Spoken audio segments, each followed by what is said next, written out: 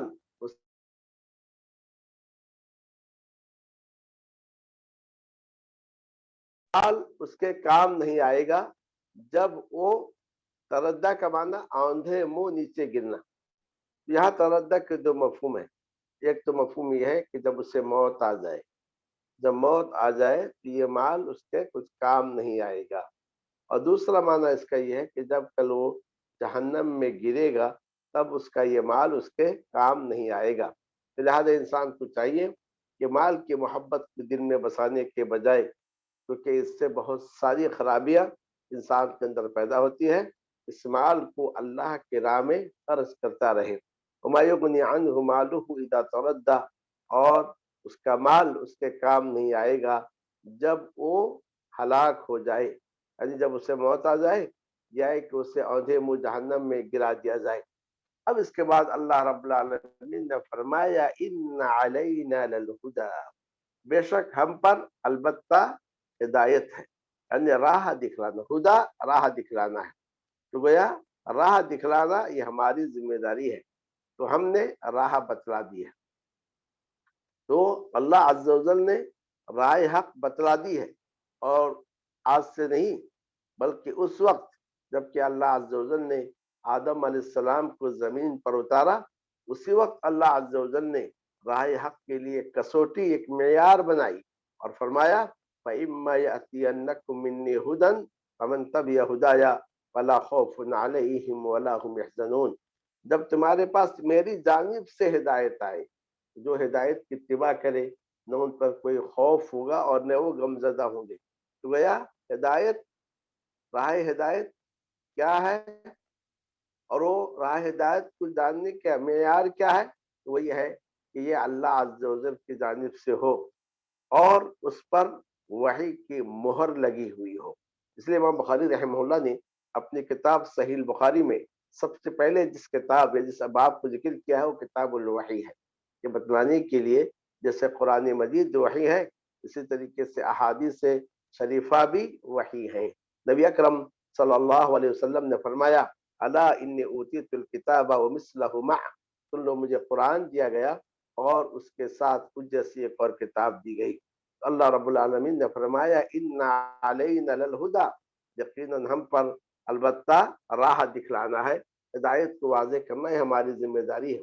وَإِنَّ لَنَا لَلْآخِرَةَ وَالْأُولَى، اور بے شک ہمارے ہی لیے البتہ آخرت اور دنیا ہے، یعنی ہم آخرت اور دنیا دونوں کے ہم ہی مالک ہیں. لہذا انسان کو چاہیے دنیا گزارے اللہ تعالیٰ کے محارم سے بچتے ہوئے، اس کی ناراضگی سے بچتے ہوئے، اور اللہ عز و جل کی خوشنودی کے خاطر اور اس کے چہرے کو سامنے رکھتے ہوئے زندگی گزارے. اس کے بعد رب العالمین نے جہنم کا تذکرہ کیا اور فرمایا فَأَنذَرْتُكُمْ نَارًا تَلَظَّىٰ، پس میں نے تمہیں ڈرا دیا شعلہ مارتی ہوئی آگ سے، ایسی آگ سے جو شعلہ مارتی ہے. پس میں نے ڈرایا تم کو نارًا تَلَظَّىٰ، ایسی آگ سے جو شعلہ زن ہے یا شعلہ مارتی ہے. لا يصلاها الا الاشقى، نہیں داخل ہوگا اس الذي كذب وتولى، جس نے جھٹلایا، دل سے دین اسلام کو جھٹلایا، وتولى، اور اعضاء اور جوارح سے منہ پھیر لیا، یعنی نہ دین اسلام کی تصدیق کی اور نے جو ہے دین اسلام پر اس نے جو ہے عمل کیا ہے. الذي كذب، دل سے جھٹلایا، وتولى، اور اعضاء جوارح کے ذریعے سے منہ موڑ لیا، اعراض کر لیا. گویا اللہ رب العالمین نے جہنم کا تذکرہ کیا اور کہا جہنم